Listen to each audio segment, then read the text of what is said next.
Hey everybody, it's AJ from Knife Bible. So today we're kicking off a series showcasing all the knife makers and brands that participated with us in Knife Bible. Today's video is going to be on LT Wright Knives. Stay tuned.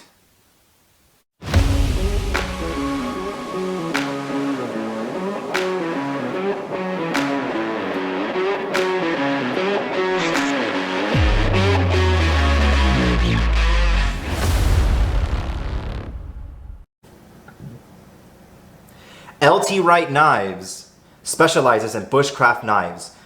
The designs are traditional with a modern flair. They use a variety of premium steels and handle materials.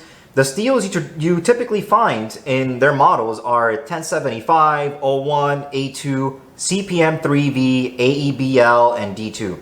As far as the handle materials, they use exotic woods like desert ironwood, African ebony, and several others. They also use micarta and G10, in addition to stag as well, or bone, so on and so forth. Some of their popular models are the NextGen, which are these right here, the Genesis, which are these right here, in addition to the GNS and Bushbaby, frontierfirst as well. Pronghorn, another popular model. When you buy an LT Wright knife, understand that you are buying a multi-purpose tool that is not only beautifully made, but is meant to be used. Okay? These are fully functional multi-purpose tools. All his knives are perfectly made with no issues whatsoever. If you use your tools for what they were intended to be used for, they will last for a lifetime. They are heirloom pieces that can easily be handed down. When you hold an LT Wright knife in your hands, you immediately notice the flawless craftsmanship, superb quality. All their knives come with a sharp spine to give you the ability to scrape a ferro rod, in addition to scraping some fat wood and getting those nice shavings, in addition to scraping bark to get those nice bark shavings. This is birch bark, by the way. So, like I was saying, when you hold an LT Wright knife, you immediately notice the flawless craftsmanship, that superb quality. All their knives come with a sharp spine, a very, very nice sharp spine. Okay? Most of his models are available in different grinds. Most of his models, such as the Genesis, the GNS, and the Bushbaby, you'll find in saber grind, Scandi grind, full flat, or convex. I personally own over 40 LT Wright knives, and they are all flawless. Perfect grinding, excellent blade geometry, and beautiful handle scales, as you can see for yourself. I love all his knives, but there are a few I love just a bit more than the others. Personally, the GNS, the Bushbaby, and the Pronghorn are my favorite, followed by the NextGen and the frontierfirst. I'm heavily drawn to these knives. Heavily. Not only because they are very well made, but also because the steels they use, I'm a huge fan of. I love CPM 3V and I love AEBL. They're my all-time favorite steels. Don't get me wrong, there's a lot of other ones that are fantastic, but personally, those are just the ones that I love the most.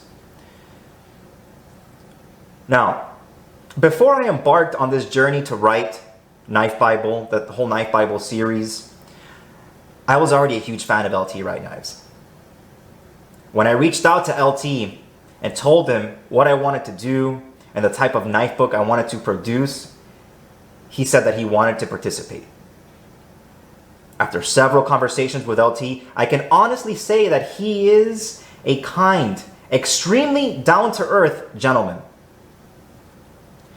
If you are ever in search for a fantastic multi-purpose tool, head on over to LT Wright Knives. I promise you, you will not be disappointed. I will put a link to his website down in the description, okay?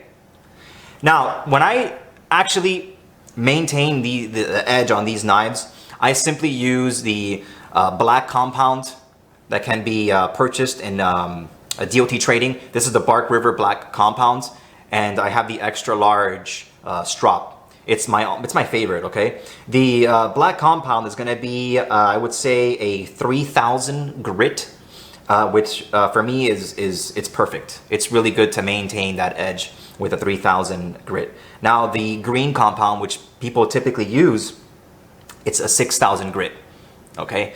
So that means that you're gonna be stropping a bit more to actually maintain that edge. Meanwhile, the black compound is, from my opinion, by far better than the green compounds because it's less time that you're going to be spending stropping the edge of your knife, okay? I also use the white compound, which is 12,000, just about a 12,000 grit as well. So I'll use the black, and sometimes I'll use the white right after that. If I see that the edge is just a little bit too dull, which is rare because I never let the edge of any of these knives get, you know, to that dull state. But if by any chance they are a little bit too dull, then I'll use some sandpaper. I'll start out with like maybe an 800, then go to 1000, and then 1500, and then after that I will use the strop, which is 3000. That for me is sufficient. It's sufficient. I'm not looking to polish the edge. I'm looking to have a good working edge. All right, everybody. I hope you enjoyed the video. Don't forget to subscribe down below and follow us on Instagram at Knife Bible. Stay sharp, stay tuned.